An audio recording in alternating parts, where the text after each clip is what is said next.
I mean, I think there's a lot of roles for art generally. And one of my favorite ones is kind of imagining, that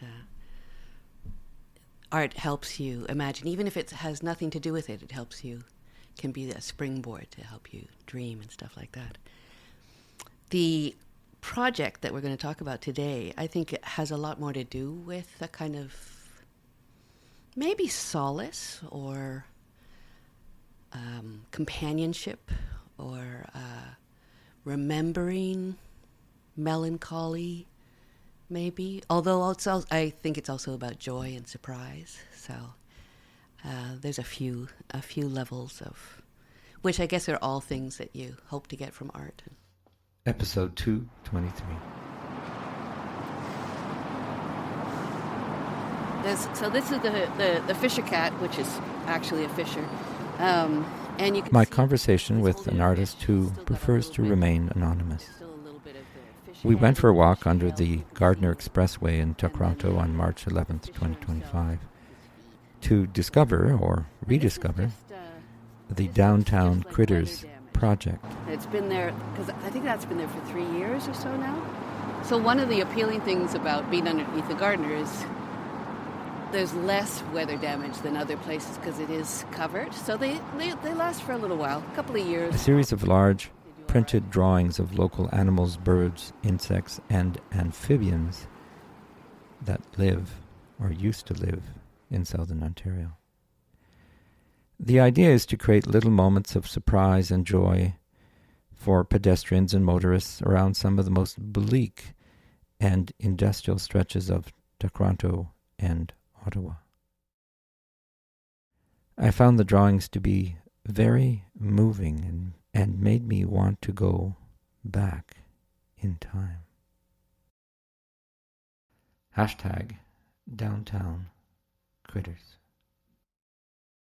Explain. Yeah, I mean, I think it's within the realm of graffiti art. Because it is, we go out at night with our buckets of wheat paste and unroll the paper and put it up like I was young in the 80s, and so there's still a lot of that kind of spirit to it, like poster art kind of thing.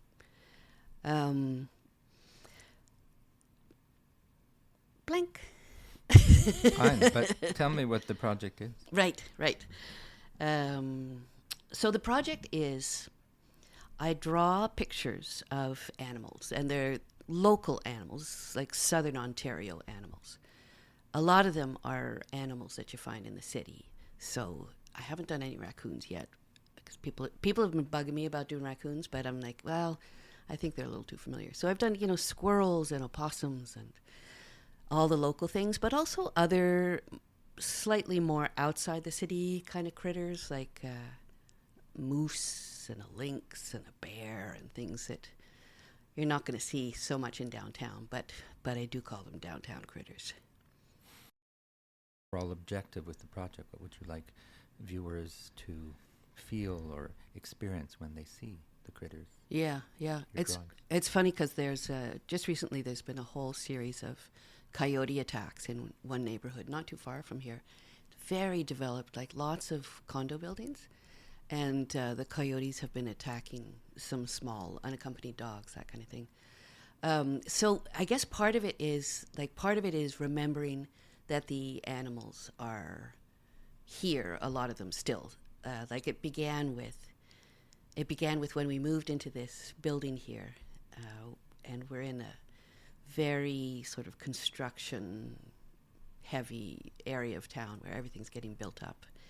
And so in an empty construction lot, there was a family of bunnies underneath a dumpster. And that was the beginning of the idea of like, oh, there's some bunnies. And then somebody in the building said, oh, that they'd seen a fox who was, coming after the bunnies, that kind of thing. And so there's this, and we're meters away from the Gardiner. It's right there. It's like so urban. And the fact that these little fuzzy mammals are trying to make a go of it in such a hostile environment was kind of part of, like, I felt something for them.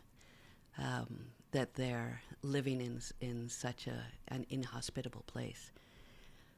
And so then from there, I just started thinking about the animals who do live here, the animals who used to live here. It kind of grew from that. And so it is kind of a feeling of knowing, like a reminder that they're here, that this is their space, that they still are sometimes here amongst us. And then sometimes they've left. Sometimes they've had to go find something a little better. And in fact, the city is building this huge park not too far away, where I'm hoping that some of them will start to find some home kind of stuff. Well, we have, I would say, remnants of frog. He was quite glorious when he first went up, and now he's quite tattered looking. I'm not sure if we should scrape him right down and start afresh. There's a feeling of, because it's, the happy spot for putting up the critters has... Is this going to get you in trouble? The city of Toronto. It's a bit of a gray area. I did read the graffiti code, and it's a bit of a gray area. But the happy spot for putting them up has been underneath the Gardiner, because that way it doesn't interfere with anybody's business. And I find, because, if you live here in the neighborhood, you have to cross that underneath the Gardiner frequently. So it's also for the humans who live here and have to go underneath there. And, people have sent me emails, strangers have sent me emails saying, oh my God, what kind of crazy, wonderful person can you be to be putting up this stuff around? Because it makes me so happy when I go for my jog and it's under the traffic, and it's, the smell of it, and even just the cement, it just feels so grimy and gritty and rough.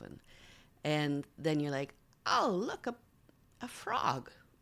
And it brings joy. So there's that piece of it. And I guess it's also it's sort of brutal to think of animals in that situation underneath the Gardiner, but it's also us who's underneath the Gardiner. So,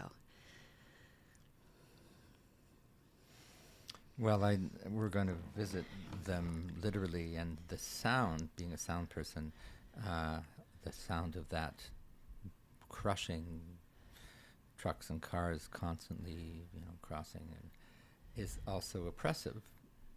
So the whole thing is a kind of oppressive, and yet you're trying to create an aesthetic experience of beauty of nature and fellow living beings, right? The frogs and the serpents and the coyotes are equals in my mind, and so I appreciate that you're honoring them that way, with these big, beautifully drawn gestures. There have been some emails from strangers that came in that were like, oh my gosh, this is so cool, it's just so fun, keep doing it. And at night when we go out, guy will be going by on his bike and he'll say, keep them coming. And over here at Sherbourne, there was a bunch of kind of interactive graffiti that happened where somebody had gone with spray paint and spray painted sort of around the animals and put love in big letters and big eyes kind of looking at the animals. A collaboration. Interactive or dialogue or something like that. I was so moved by that. And then very strangely the city came and covered up the spray paint but left the animals, and then a year later they came and they covered up the animals. Okay. And then all that's left is our memory. I'm telling you the story of something that's not there anymore. Well, I wonder if they were like, no, Catherine, come on, you got to refresh. We want some fresh ones. These guys are getting tired.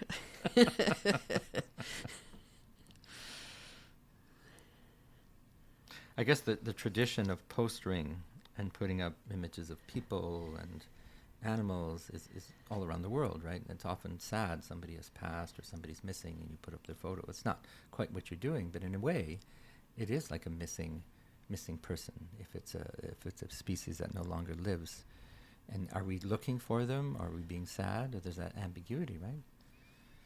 Am I reading into your work here? Not at all. There's some people who I've described it to who say, oh my God, that's so sad, because it's as if they're sort of the lost animals. And then other people are like, oh, it makes me so happy to pass by it, when I'm out doing my errands. So it does, depending how you come at it. But I would say in terms of the inspiration, my favorite artist is J.R., the French guy who puts posters of photos of people in lots of different places. He's like just so inspiring. It's different, clearly a different source and a different thing, but the interaction with a place. And what about the sound of the space? Does that affect you in any way? There's no correlation there between the massive rumbling and the images you put on the wall?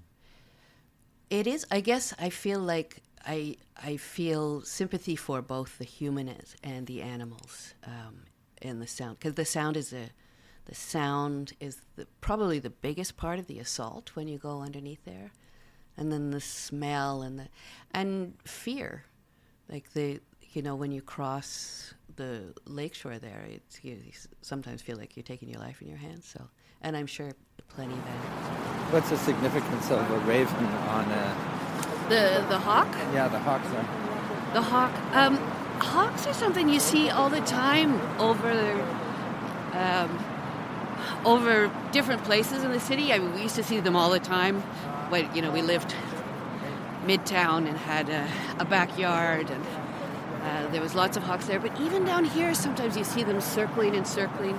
So they must get some pretty good action. I do have to refresh, because the city got a little bit, last fall, the city got a little bit fussy and covered over a bunch of them. So they need refreshing. And I also want to kind of organize them better, because I realized at one point at Parliament, I thought, well, it's right near the Parliament slip, which, is like the lake comes right up to that intersection at Parliament. And so I put a muskie and a turtle and a fisher cat, or a fisher, properly said, because I knew that a guy had just caught a muskie in the lake out here in the harbor. So it's trying to have more of a relationship of which animals are in which place, and how the animals each relate to each other. So the fisher cat might try to catch a fish and that kind of thing. So that's one thing, is to refresh and maybe just a bit more of a cohesive narrative within each intersection where I've been putting them. Beyond that, I know there's people, like friends, who would like to bring it to other neighborhoods around the city. And then there was that little jaunt in Ottawa. Ottawa was much more uptight about covering them up very quickly. So there is that kind of, more ideas about other places to go. Nothing too high profile at this point, but yeah. Well, that sounds like it's part of the aesthetic, for it to be relatively simple and not like ordinary or integrating with everyday life, as opposed to a big spectacle. And one friend of mine said she's a event planner, kind of good marketing kind of person, and she's like, I think we should talk to Roots about getting you on their T-shirts and sweatshirts and stuff. And, maybe one day. Artists, cultural workers, do to become more engaged in, say, the valorization of nature, or awareness about species and their habitat. What At the beginning of the year, for example, I did a meditation, or like a journey is called, with my shamanic teacher. And the question that we were supposed to ask was about where you find the most joy and where you find the most meaning in your life. So if you take that question into what your life is and who you are as a person, then you find the answers for your own path, right?